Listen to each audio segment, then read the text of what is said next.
முல்லை பெரியாறு அணையில் தேசிய அணைகள் பாதுகாப்பு ஆணைய தலைவர் ஆய்வு மேற்கொண்டு வருகிறார்.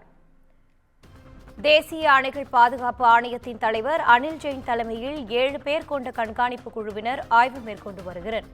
இது குறித்தான கூடுதல் தகவலோடு இணைகிறார் எமது செய்தியாளர் ஹேமலதா. வணக்கம் ஹேமலதா, தகவல்களை பகிரலாம்.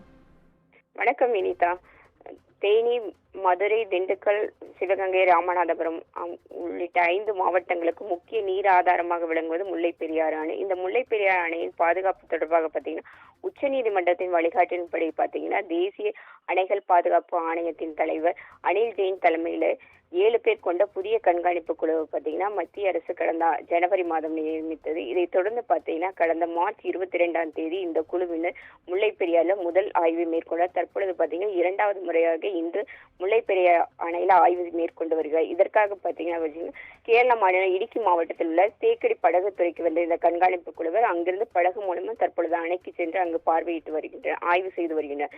இந்த ஆய்வுல பார்த்தீங்கன்னா தமிழக பிரதிநிதிகளாக நீர்வளத்துறை செயலாளர் ஜெயகாந்தன், காவிரி தொழில்நுட்ப குழு தலைவர் சுப்பிரமணியன் இடம்பெற்றார். இதே போல பார்த்தீங்கன்னா கேரளா பிரதிநிதிகளாக நீர்ப்பாசனத்துறையின் கூடுதல் செயலாளர் பிஸ்வந்த் சின்ஹா மற்றும் நீர் பாசனத்துறை தலைமை பொறியாளர் பிரஜேஷும் இருக்காங்க. அதே மாதிரி பார்த்தீங்கன்னா தேசிய பேரிடர் மேலாண்மை குழு அதிகாரி ராகேஷ் டொட்டோஜா மற்றும் பெங்களூரில் உள்ள இந்திய அறிவியல் நிறுவன ஆய்வாளர் அதிகாரியான ஆனந்த் ராமசாமி கொண்ட 7 பேர் குழு தற்பொழுது முல்லை பெரியாறுல ஆய்வு மேற்கொண்டு வருகிறார்.